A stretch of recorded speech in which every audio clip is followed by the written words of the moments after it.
Umar pun masuk ke dalam rumah Al-Arqam bin Abil Arqam, maka yang pertama kali menyambut dia adalah singa, disambut oleh singa. Apa kata Hamzah bin Abdul Muttalib? Kalau kau datang untuk menyerah, kami terima engkau. Tapi kalau kau datang untuk membunuh Muhammad, qatalnaka bisayfik, kami akan bunuh engkau bukan dengan pedang kami, kami bunuh engkau dengan pedang engkau sendiri. Penghinaan yang luar biasa. Bismillahirrahmanirrahim. Umar ini dipanggil, Nabi yang memanggil dia Abu Hafs. Hafs artinya singa. Abu Hafs artinya singa. Kenapa? Karena garangnya. Dulu sebelum masuk Islam, dia pemenang gulat di pasar Ukaz. Di Makkah itu ada satu pasar namanya pasar Ukaz. Kalau di Pekanbaru ada namanya pasar Senapelan, pasar bawah. Di pasar Ukaz itu setiap tahun diadakan lomba gulat. Juara bertahannya Sayyidina Umar Ibn Khattab, menang tiap tahun. Umur dia ketika Nabi dapat wahyu, beda umur dia dengan Nabi 20, bedanya 13 tahun. Kalau Abu Bakar sama Nabi bedanya 2 tahun.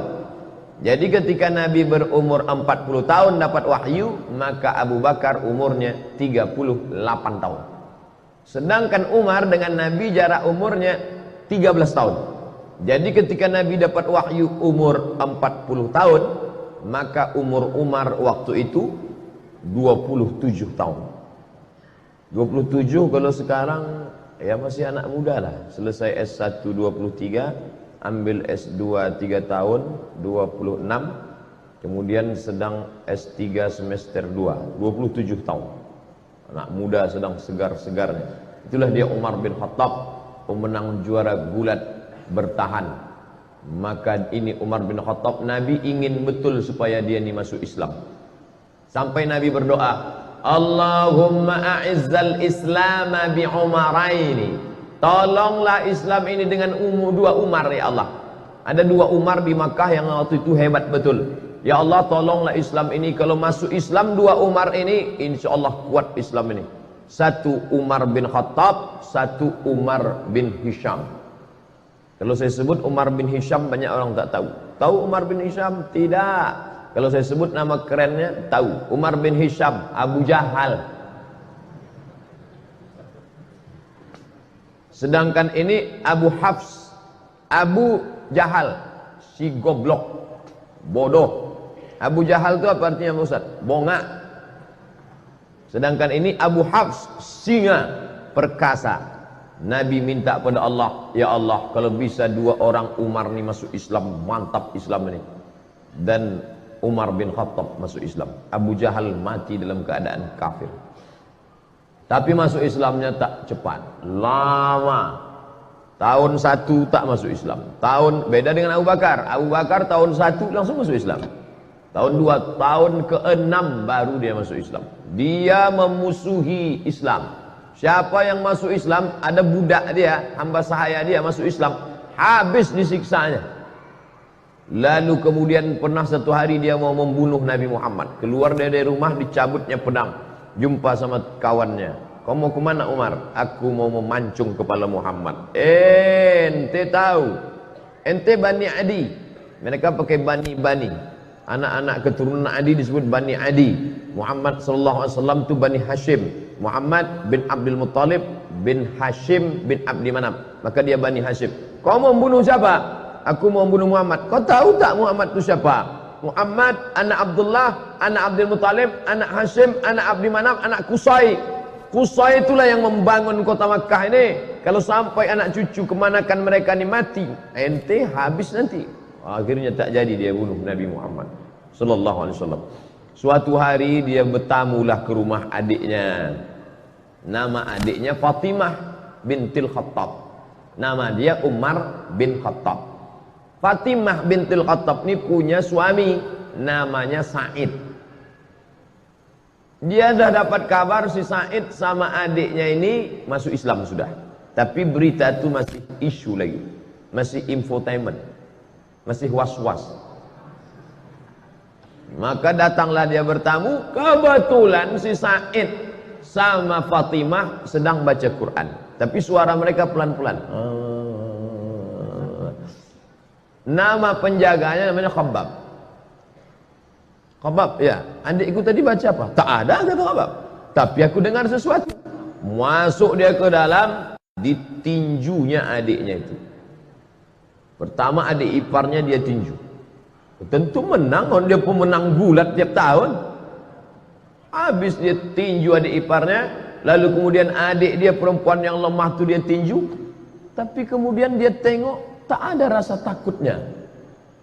Maka dia heran nih, ini adikku perempuan lemah. Tapi ketika kita kan bisa menengok orang, kalau kita gertak dia takut, pucat dia lari. Ini enggak. Berdarah, keluar darah dari wajah Fatimah bintul Khattab, tapi dia tak takut. Maka Umar mengaku, setelah dia masuk Islam baru dia ngaku. Apa kata dia? Kata dia, sya'urtu bid-du'fi lamma ra'aitu dama kharaja min wajhiha. Aku tiba-tiba merasa diriku lemah ketika aku tengok darah keluar dari wajahnya. Jadi saudara-saudara kita yang nampaknya lesu, lemah, tapi dikuatkan oleh Allah, dikuatkan malaikat, maka orang-orang yang merasa diri hebat itu merasa lemah dalam dirinya. Ini terjadi pada Sayyidina Umar bin Khattab. Dia menang, juara gulat bertahan tiap tahun, badannya kekar, kokoh. Adiknya ini perempuan, lemah. Ketika dia tinju sampai berdarah, tapi tak ada rasa takutnya. Ternyata Umar yang kuat itu, dia rasa dalam dirinya, oh kok tiba-tiba aku merasa lemah. Lalu kemudian dia tarik kertas dari tangan adiknya itu. Apa yang sedang kau baca ini? Betullah ternyata kabar yang kudengar selama ini, kalian sudah suami istri masuk Islam ya. Ini rupanya kalian ikut Muhammad. Aku memusuhi orang, adik iparku dan adik kandungku sendiri sudah ikut Muhammad sallallahu alaihi wasallam. Ditariknya. Apa kata Fatimah? Fatimah adik dia, Fatimah bintil Khattab. Ya Umar ibn al-Khattab, innaka najasun bisyirkika. Dengan mulut berdarah dia katakan, hai Umar bin Khattab, engkau najis karena kau syirik. Bukan dia takut, ada kekuatan dalam dirinya. Umar yang sedang down, sedang rasa lemah, menengok adiknya tegar, malah kata-katanya, innaka najasun, kau najis karena kau syirik, maka kau tak layak, la yamassuhu illa tahirun, tidak ada yang layak memegang lembaran ini. Waktu itu belum ada Quran 30 juz. Jangan bayangkan Umar memegang besar begini. Enggak, lembaran-lembaran, suhuf namanya, lembaran, selembar-lembar. Ada ditulis di tulang onta, ada ditulis di pelepah korma, ada ditulis di batu-batu. Tapi ada kertas yang masuk, karena Mesir sudah ada kertas. Mereka sudah punya hubungan dagang. Orang-orang Yahudi sudah ada mulai kita kertas tak banyak. Salah satu kertas itu dipegang oleh Fatimah, ditarik oleh Umar bin Khattab. Ketika itu bangkit keberanian Fatimah karena membela Quran, tak boleh dipegang oleh orang bernajis. La yamassuhu illa tahirun, tak boleh memegang ini kecuali orang yang suci. Tiba-tiba Umar yang perkasa itu meletakkan lembaran itu, dia mandi. Dia rasa diri dia lemah, adiknya yang berdarah ini kuat. Ini menunjukkan bahwa fisik kita ini sebenarnya hanya casing sampul saja, tapi di dalam itu ada kekuatan ruh yang luar biasa. Perempuan lemah, mulut berdarah, tapi kalau kuat ikatannya dengan Allah, dia kuat. Umar bin Khattab pemenang gulat, perkasa, tapi kalau dia lemah hubungan dengan Allah, dia lesu, dia kalah. Lalu kemudian dia pun mandi. Setelah mandi, dia balik, penasaran dia kertas ini, lalu dia tengok. Toha ma anzalna alaikal qur'ana litashqa. Kebetulan yang dibaca adiknya itu surat Toha. Toha ya Muhammad sallallahu alaihi wasallam, ma anzalna alaikal qur'ana litashqa. Tidaklah kami turunkan Al-Qur'an ini kepada engkau supaya engkau menjadi susah. Dia tengok susunannya pelan-pelan. Orang Arab sastrawan, bahasa Arab mereka halus, sastra. Dia bisa membedakan ini bukan bahasa orang biasa. Akhirnya hatinya lunak dan lembut. lalu kemudian dia pun segera untuk menuju menjumpai Nabi Muhammad sallallahu alaihi wasallam. Waktu itu Nabi sedang berada di rumah Al-Arqam bin Abil Arqam. Itu markas mereka berkumpul di kota Makkah Al-Mukarramah. Masih dakwah sembunyi-sembunyi, tak ada berani terang-terangan. Lalu kemudian Nabi, yang menjaga Nabi waktu itu 40 orang laki-laki perkasa. Di antara yang menjaga Nabi itu adalah Asadullah, singa Allah. Dia adalah Hamzah bin Abdul Muttalib. Ini jumpa singa sama singa. Hamzah Asadullah, Umar Abu Hafs. Petarung sama petarung. Lalu Umar pun masuk ke dalam rumah Al-Arqam bin Abil Arqam. Maka yang pertama kali menyambut dia adalah singa, disambut oleh singa. Apa kata Hamzah bin Abdul Muttalib? Kalau kau datang untuk menyerah, kami terima engkau. Tapi kalau kau datang untuk membunuh Muhammad, qatalnaka bisayfik, kami akan bunuh engkau bukan dengan pedang kami, kami bunuh engkau dengan pedang engkau sendiri. Penghinaan yang luar biasa. Kalau ada orang dibunuh dengan pedang orang lain itu biasa, tapi dibunuh dengan pedang kita sendiri, maka itu penghinaan luar biasa. Umar, kau datang ke rumah ini sebagai orang menyerah, ahlan wa sahlan. Tapi kalau kau datang untuk membunuh Muhammad, maka kami yang akan memancung kepala engkau dengan pedang yang kau bawa itu sendiri. Lalu kemudian Nabi mempersilakan dia masuk. Silakan dia masuk. Kemudian setelah dia masuk, Nabi bertanya, "Ma ja'abik?" Apa yang membuat kau datang kemari? Yang buat kau datang kemari apa, wahai Umar? Waktu itu Umar menjawab, "Ji'tu li'u'mina bika, ji'tu li'u'mina billah wa bika wa billadzi unzila ilaik." Aku datang untuk percaya kepada Allah, percaya kepada engkau bahwa engkau Rasulullah, dan percaya kepada apa yang diturunkan kepada engkau, yang tadi baru saja kubaca di tangan adikku bernama Fatimah binti Al-Khattab. Dia Umar bin Al-Khattab. Lalu kemudian dia pun bersyahadat di hadapan Nabi SAW. Lalu sahabat semuanya gembira senang karena terkabullah doa Nabi. Salah satu Umar masuk Islam, Umar bin Khattab. Lalu sahabat bertanya, "Alasna alal haq?" Apakah kita ini dalam kebenaran? Apa kata Umar? Untuk apa lagi kita bersembunyi? Maka sejak itulah orang berani membaca Quran dengan suara jahar. Sebelumnya kalau baca Quran seperti dengungan tawon di dalam sarang. Setelah Umar bin Khattab masuk Islam, mereka berani karena ada dua singa yang sudah mengawal Nabi Muhammad sallallahu alaihi wasallam. Yang satu Hamzah bin Abdul Muttalib Asadullah, yang satu lagi adalah Umar Al-Faruq Abu Hafs. Maka mereka baca Bismillahirrahmanirrahim, Taha ma anzalna alaikal qur'ana litashqa. Maka mereka lantang membacanya.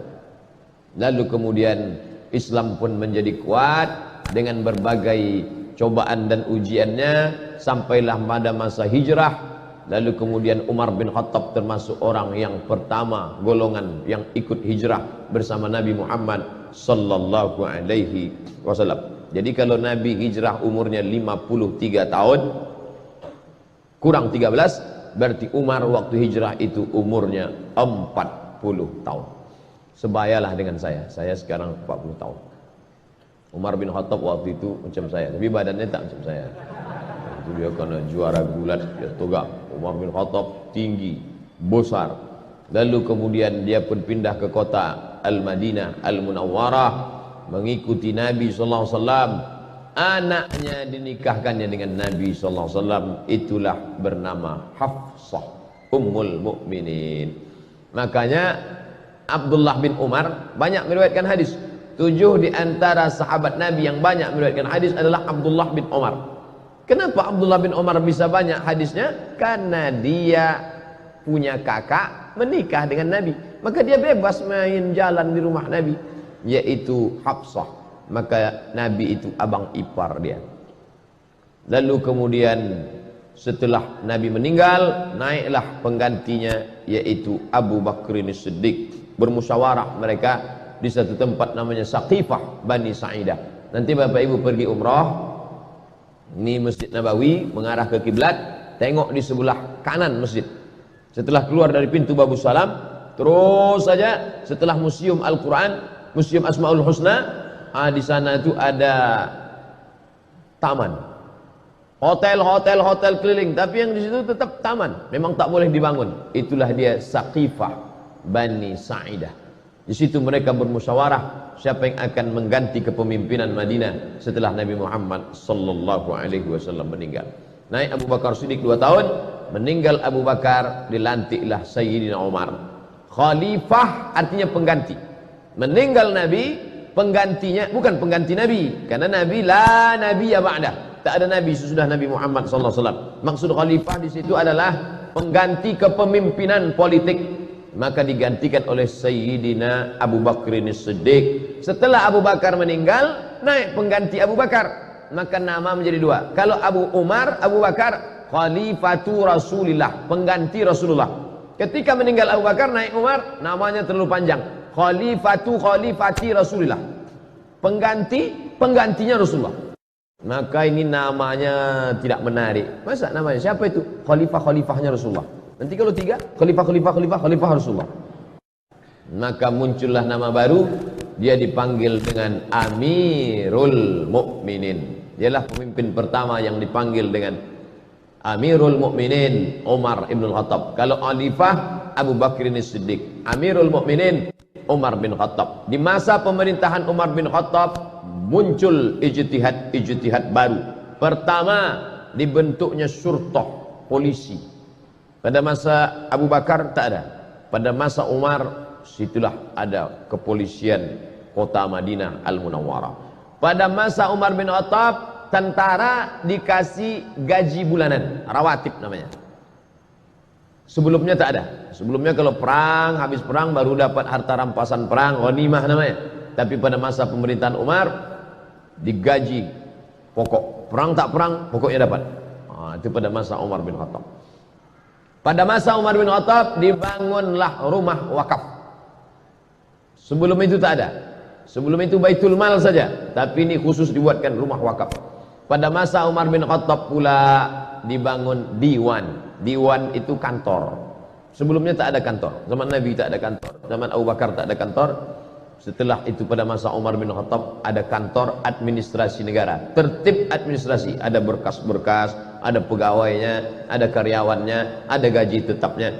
Dan pada masa pemerintahan Umar bin Khattab, Islam tersebar. Makkah di tengah, di bawahnya Yaman, di atasnya negeri Syam, Suriah, Lebanon, Palestina, Yordania. Di kirinya Laut Merah. Menyeberang Laut Merah, Mesir. Mesir dibuka pada masa pemerintahan Umar bin Khattab. Umar mengutus seorang sahabat bernama Amr bin As. Amr bin As lah yang membebaskan Mesir. Jangan katakan eksploitasi, jangan katakan ekstradisi, jangan katakan ekspansi. Ini banyak ini anak-anak mahasiswa menulis ekspansi Umar bin Khattab ke Mesir. Ekspansi sama dengan penjajahan, perluasan kekuasaan. Tapi Islam selalu memakai istilah fathu, pembebasan. Mesir dibebaskan. Dibebaskan dari apa? Dibebaskan dari menyembah berhala, dibebaskan dari menyembah matahari, dibebaskan dari menyembah sungai Nil kepada menyembah Allah Subhanahu wa taala. Mesir agama nenek moyang mereka menyembah dewa matahari, Ra namanya. Nanti kalau pergi ke museum Mesir, nampak ada bulat matahari, di kiri kanan bawah atas keluar tangan dewa matahari sedang mengulurkan nikmat-nikmatnya. Karena kalau matahari tak ada, maka tidak akan tumbuh gandum. Kalau gandum tak tumbuh, tak akan mati, tak akan makan, mereka akan mati. Maka mereka menyembah matahari. Di dunia ini sampai hari ini masih ada orang menyembah matahari. Jepang, lalu kemudian Mesir itu menyembah matahari. Dan orang Arab jahiliyah pun menyembah matahari. Makanya tak boleh kita sholat sunat isyraq sebelum matahari lewat setinggi gala, karena itu adalah waktu yang dipakai untuk orang kafir jahiliyah menyembah matahari. Maka disebut ada istilah qarnai syaitan, 2 tanduk setan. Ketika matahari terbit, ini bumi, ini matahari, naik matahari terbit, Ketika matahari terbit, datang 2 tanduk setan.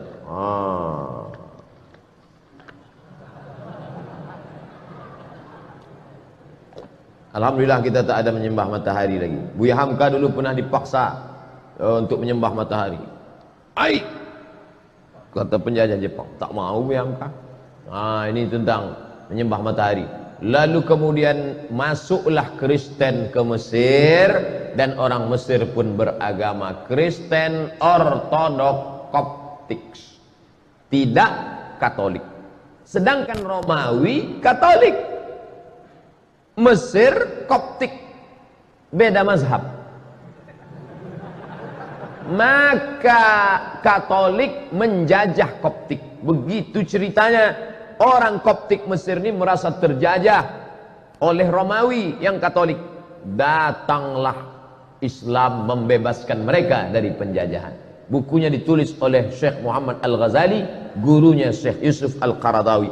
Makanya Mesir itu masuk Islam tidak dengan perang. Kenapa? Karena mereka merasa dibebaskan oleh orang Islam. Ketika datang Inggris setelah zaman kemerdekaan, datang Inggris bertahan di Mesir. Kata mereka, kami Inggris di Mesir bukan mau menjajah Mesir, tapi karena ingin menjaga saudara-saudara kami yang Kristen Koptik ini. Naiklah paus Mesir. Mesir punya paus sendiri. Dia tak mau ikut paus Benedictus Franciscus yang menggantikan Benedictus, menggantikan paus Paulus. Begitu sanadnya ke atas. Yang sekarang ini Franciscus menggantikan Benedictus, menggantikan Paulus, sampailah ke atas. Kami di sini bukan menjajah Mesir, kata orang Inggris. Kami di sini bukan menjajah Mesir. Kami mau menjaga keamanan saudara-saudara kami supaya jangan sampai dibunuh oleh orang Islam yang teroris-teroris ini, katanya. Maka naik paus Koptik ke atas mimbar Al-Azhar. Naik dia ke atas, apa kata dia? Kalau keberadaan Inggris di sini untuk menjaga kami yang Kristen Koptik, biarlah kami mati di tangan saudara kami yang Islam ini, karena kami dulu pun dibebaskan oleh mereka. Pidato itu dicatat dengan tinta emas. Makanya Islam kalau dia kuat, dia besar, dia justru menjadi rahmat bagi semesta alam. Bayangkan berkelahi antara Koptik dengan Ortodok, Ortodok Koptik berkelahi dengan Katolik, justru yang menolongnya adalah umat Islam. Bukti bahwa Islam tidak menghabisi minoritas. Sampai hari ini gereja-gereja tetap tegak di Mesir. Gereja paling tua gereja Saint Catherine yang ada di bawah bukit Jabal Musa. Nabi Musa menerima wahyu naik ke atas, di bawah itu ada satu gereja, gereja Saint Catherine, Saint perempuan suci, Catherine. Dia ditekan oleh penjajahan, lari dia buatnya situ gereja, masih ada sampai sekarang. Saya waktu naik ke atas bukit Tursina, kami tengok, loh kok ada gereja di bawah? Ini gereja Saint Catherine. Seandainya Umar bin Khattab waktu itu mau, bisa diratakannya semua. Itu yang kafir-kafir itu matikan mereka semua. Dah, mana? Islam pernah berkuasa di India, beratus tahun Islam berkuasa di India. Orang Hindu masih tetap ada. Kalau Islam itu ekstrim, tak ada lagi Sanjay Dutt, Shahrukh Khan, Amitabh Bachchan, udah habis itu semua udah. Islam berkuasa di Indonesia, bumi Melayu, kerajaan Siak Serindrapura, Candi Muara Takus. Bukti. Jadi bagi orang-orang yang masih juga mengatakan kami takut kalau Islam dibangkit, nanti Islam akan membunuh kami. Islam, ente kemana aja selama ini? Tak ente tengok bagaimana Mesir tetap tegak berdiri. Maka mereka berbondong-bondong masuk Islam karena Islam datang membawa rahmatan lil alamin. Lalu kemudian Palestina yang waktu itu dipegang kuncinya oleh Kristen Ortodok dan Islam menguasai Palestina dengan damai.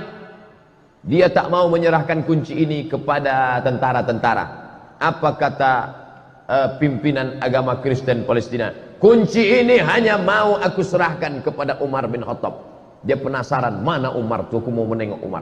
Kalau mau kunci ini datang kemari. Umat Islam kalau mau merampas kunci itu bisa aja, tariknya udah. Tapi Umar bin Khattab bijaksana, biar aku yang datang, kata Umar. Datanglah Umar. Dibayangkan si pendeta ini akan datang pasukan berkuda dengan baju besi, dengan tombak. Tunggunya lah, berkedip-kedip mata dia menengok. Manalah Umar bin Khattab. Dari kejauhan ditengoknya onta satu ekor, ada 2 orang. Yang mana Umar bin Khattab, kata dia. 2 orang ini ganti-gantian. Kadang budaknya di atas, kadang Umar di bawah. Kadang Umar di bawah, kadang budak di atas. Pas ketika mau dekat pintu Baitul Maqdis, giliran Umar di bawah, budaknya di atas. Tengoknya pakaian Umar biasa aja. Disangkanya Umar pakai baju kebesaran, pakai jubah sutra, pakai cincin emas, pakai naik kereta kencana, feodal. Umar tuh low profile. Tengoknya Umar. Yang mana Umar bin Khattab? Ini dia. Ini Umar bin Khattab yang menguasai dari Yaman sampai ke Palestina, sampai ke Mesir itu. Ya, inilah dia. Kata mereka terkejut. Lalu kemudian Umar dipersilakan solat di gereja tempat lahirnya Isa alaihissalam. Silakan Umar solat. Umar tak mau. Solat dia di depan gereja. Ini gereja, solat dia di depan gereja. Selesai dia solat, orang bertanya, kenapa kau tak mau solat di dalam gereja itu Umar? Nanti kalian tengok. Sekarang barulah orang terkagum sama Umar. Kenapa?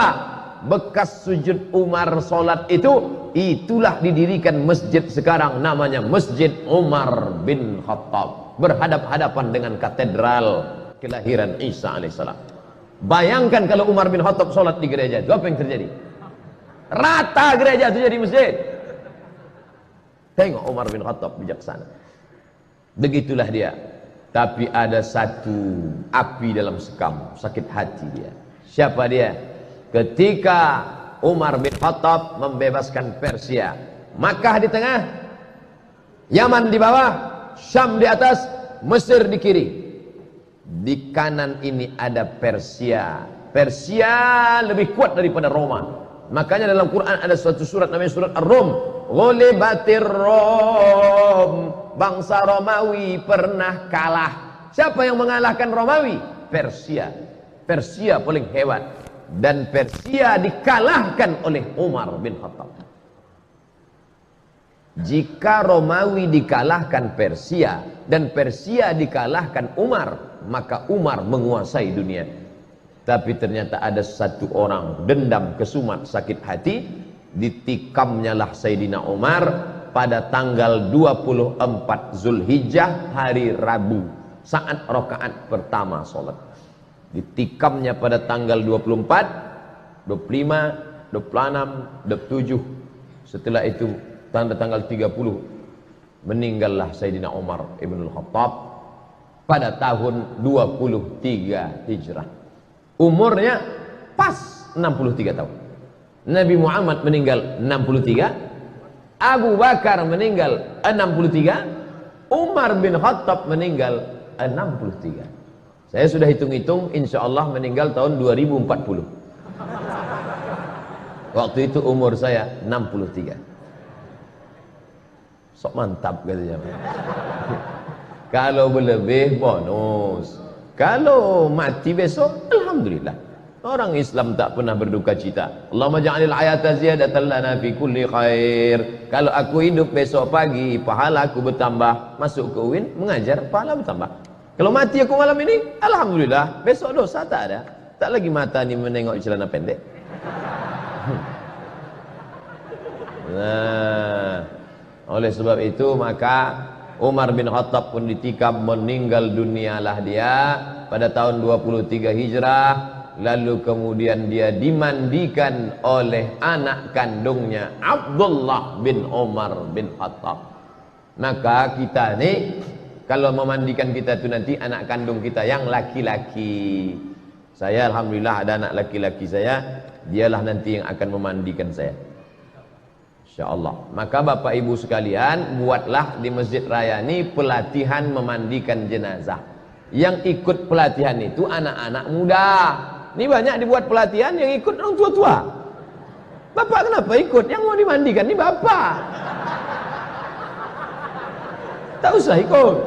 Anak-anak muda itu dilatih. Biar nanti waktu awak mati, dia mandikan kita. Kalau dia mandikan kita, takkan dia ambilnya gayung tinggi-tinggi. Di situ jenazah ayah sudah mau. Tentu pelan-pelan dia, karena ini ayahku dulu. Tapi kalau orang lain memandikan kita, apalagi kita waktu dulu hidup sombong minta ampun. Dia ambilnya semprot dorsmir. Mana Mama Lemon katanya siram kayak ke hidung. Makanya latihlah anak awak mandi jenazah. Ibu memandikan anak itu satu hari berapa kali? Mandi pagi, mandi siang, mandi malam, mandi, makan coklat, mandi, tumpah lontong, mandi, makan, mandi. Nah, habis itu ibu mandikan dia satu hari 5 kali. Setahun kali 5, 3 kali 5, 1500 kali ibu mandikan dia. Dan ibu minta mandikan dia sekali saja. Nah, aku mau kau mandikan aku sekali saja. Mandi apa? Mandi jenazah. Umar bin Khattab bertuah, yang memandikan dia siapa? Abdullah bin Umar bin Khattab. Yang jadi imam solat jenazahnya Suhaib. Ada orang Romawi, bukan orang Arab. Suhaib Ar-Rumi, orang Romawi yang dulu hijrah dari Makkah ke Madinah, semua hartanya diambil. Suhaib, dulu kau merantau ke Makkah nih sebatang kara, tak ada apa-apa. Sekarang kau sudah kaya, kalau kau mau ikut Muhammad, tinggal semua hartamu. Suhaib Ar-Rumi. Apa maknanya? Jangan kita pesankan nanti ambo kalau mati nan menyembayangkan ambo mesti orang payakumbuh. Aku kalau mati nanti maka yang menyembayangkan aku orang dari Mandailing Natal saja. Aden kok isuk kalau mati maka nan menyembayangkan ambo orang dari Yogyakarta. Ambo kok sebenarnya orang awak tapi dadik lah mau di Jogja. Maka bantu ikolah bahasa ambo. Tidak lagi menengok suku. Jangan lagi ditengok dari mana dia. Suhaib Ar-Rumi bukan orang Arab. Sedangkan Umar bin Khattab orang Quraisy. Tinggi nasabnya. Menantu Nabi SAW, mertua Nabi SAW. Tapi yang memandikan dia siapa? Suhaib Ar-Rumi mu'allab. Orang Roma yang masuk Islam. Maka lalu kemudian setelah itu bergantilah kepemimpinan Utsman bin Affan. Dimakamkanlah dia di makam yang paling mulia di samping Nabi Muhammad sallallahu alaihi wasallam. Jadi kalau ini kiblat, ini mimbar Nabi, ini mihrab Nabi, ini kiblat, di sini kamar Nabi. Kamar Nabi, rumah Nabi bersama Aisyah 22 meter lebih kurang.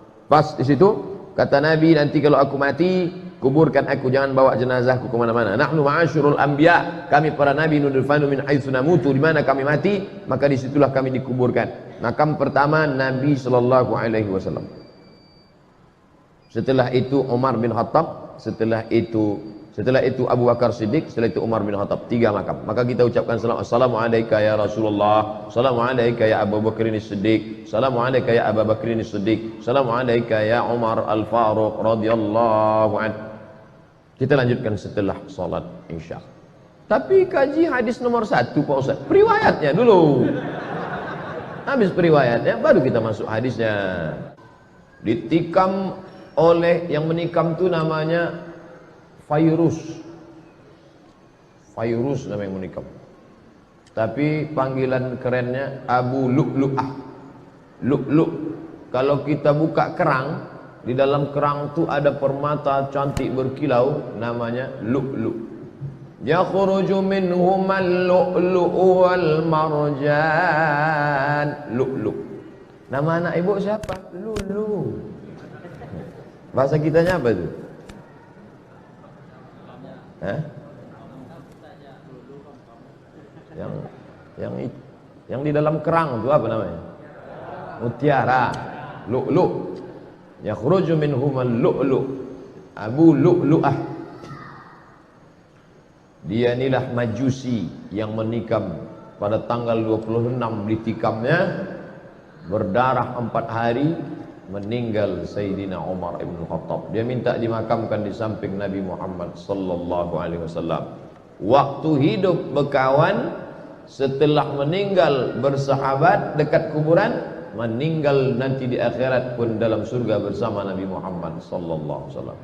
Kita di dunia tak berkawan, kubur jauhnya minta ampun, mati pun tak jelas.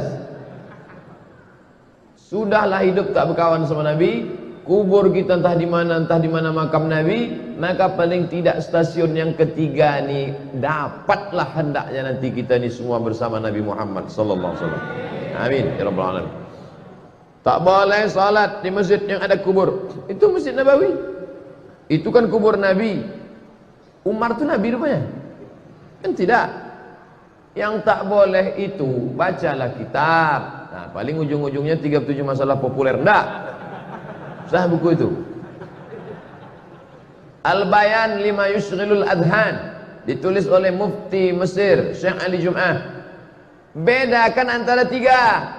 Salat di masjid yang ada kubur, merubah kubur jadi masjid, atau salat ke kubur. Itu beda, jangan dicampur aduk. Saya bagi tiga. Salat di masjid yang ada kubur, salat menghadap kubur, atau merubah kubur jadi masjid. Yang haram itu yang mana? La'anallahu al-yahud an-nasara, Allah melaknat Yahudi dan Nasrani, ittakhadhu qubur anbiya'ihim masajid, merubah kubur jadi masjid. Itu yang tak boleh. Makam Santo Thomas dirubah mereka menjadi tempat ibadah. Itu maksud hadis Nabi itu. Ini di bawah masjid ini ada kubur. Mana ada? Meninggal Abdul Somad, dikuburlah. Ini makam Abdul Somad. Setelah itu tak lama datang traktor meratakan. Habis itu di masjid dibangun masjid di atas. Silakan sholat di masjid. Masjid apa namanya? Masjid As-Somadiyah. Haram sholat masjid. Nah, sekarang diisukan kemana-mana, tak boleh sholat masjid al-kubur, tak boleh sholat masjid al-kubur.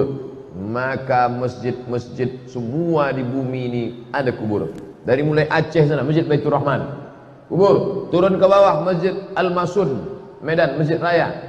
Di samping Istana Maimun, kubur Sultan.